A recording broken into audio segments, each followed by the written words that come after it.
Bonjour et bienvenue à la première partie du chapitre 2 du cours de chimie quantique qui porte sur les postulats de la mécanique quantique.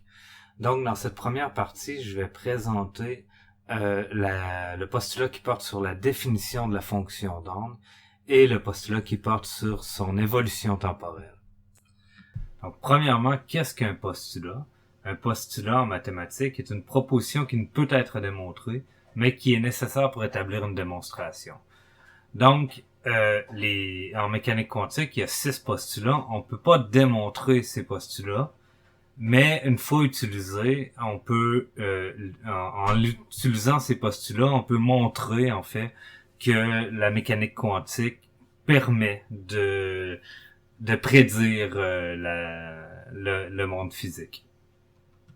Donc, en premier lieu, ça peut paraître un peu sorti de nulle part.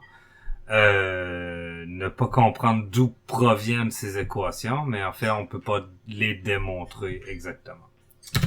Donc, il y a 6 postulats en mécanique quantique. Le postulat qui définit la fonction d'onde. Le deuxième postulat, où en fait, il n'y a pas vraiment d'ordre, là. J'ai mis un ordre, mais c'est pas celui que vous allez toujours trouver. Le deuxième postulat parle de l'évolution temporelle. Donc, une fois comment va évoluer dans le temps la fonction d'onde. Le troisième postulat porte sur les observables de cette fonction d'onde-là. Le quatrième postulat porte sur les mesures possibles de la fonction d'onde. Le cinquième postulat porte sur les probabilités de mesure, les probabilités en général. Le dernier postulat porte sur la réduction du paquet d'onde. Donc aujourd'hui, je vais vous présenter le postulat de la fonction d'onde et de son évolution temporelle. Le postulat de la fonction d'onde dit que la connaissance de l'état d'un système quantique est complètement contenue dans une fonction d'onde. Souvent, on va la noter psi. Donc, on va revenir sur la suite de la description. Je vous présente ici une fonction d'onde dépendante de 2 variables. Donc, une variable, par exemple, pour un système unidimensionnel, une seule variable, x, et le temps. Donc, on a une fonction dépendante du temps et une fonction dépendante de x avec une certaine constante.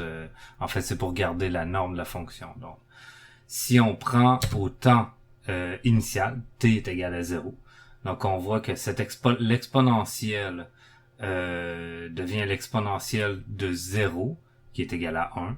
Et donc, on a une fonction qui est seulement dépendante de x.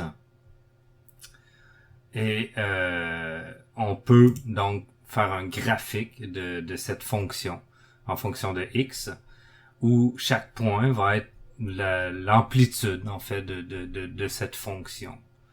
Donc cette amplitude n'a pas vraiment de sens en tel quel. Par contre, si on prend la suite de la définition, donc le module au carré de la fonction d'onde donne la densité de probabilité de trouver instantanément le système dans cette configuration T. Donc, si on prend une intégrale sur un intervalle, donc par exemple, on prend tout l'espace et on intègre, eh bien, on doit trouver 1 parce que le système doit se trouver quelque part.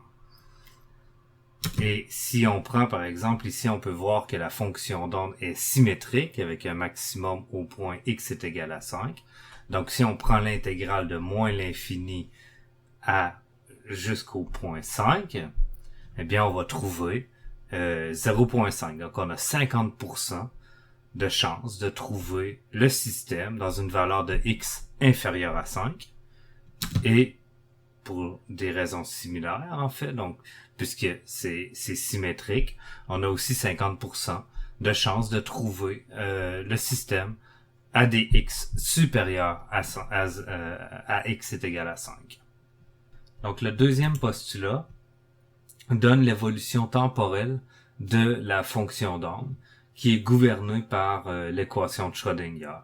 Donc I fois h bar fois la dérivée de psi par rapport à t est égal à h fois psi, où h est un opérateur, l'opérateur appelé hamiltonien, qui est relié à l'énergie, donc qui est la somme de l'énergie cinétique h bar sur 2m fois la dérivée seconde par rapport à x, plus un potentiel qui peut être dépendant du temps.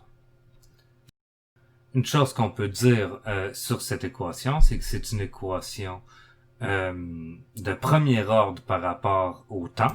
Et donc, si on connaît un état à un temps donné, par exemple, on peut dire t0, temps initial, eh bien, on peut trouver quelle est l'évolution du système après un certain délai, delta t, et ainsi de suite. Donc, connaître le futur de la fonction d'onde, si on connaît la fonction d'onde à un temps et qu'on connaît le potentiel, les forces qui sont exercées sur le système. La deuxième propriété que je vais vous présenter sur cette équation, c'est le fait que c'est une équation linéaire. C'est-à-dire que si psi1 de x et t et psi2 de x et t sont solutions de l'équation de Schrödinger, eh bien, une autre solution serait qui est la somme des deux, donc a fois psi1 plus b fois psi2, où a et b sont des nombres complexes. La dernière propriété que je vais vous parler sur cette équation est le cas où le potentiel est indépendant du temps. Donc, par exemple, pour un système moléculaire, pour les atomes, pour les molécules, s'il n'y a pas de force extérieure, eh bien, le potentiel est indépendant du temps pour les systèmes complets. Dans ce cas-là, on peut écrire la solution comme une séparation de variables. Donc, si on prend une solution générale, psi de x et t est égal à psi de x, seulement la variable spatiale, fois qui de t, seulement la variable temporelle, et qu'on définit qui de t comme étant l'exponentielle de moins i sur h bar fois e, un nombre réel, fois t. Eh bien, dans ce cas, on peut substituer la définition qu'on vient de faire de psi et substituer aussi la définition de qui. Donc, on obtient que i fois h bar fois la dérivée de psi de x fois qui est l'exponentielle moins i sur h bar e fois t, est égal à h fois psi et qui de t. Et donc, si on regarde, en fait, la dérivée par rapport au temps va seulement être appliquée sur la portion qui de t. Donc, on peut le déplacer.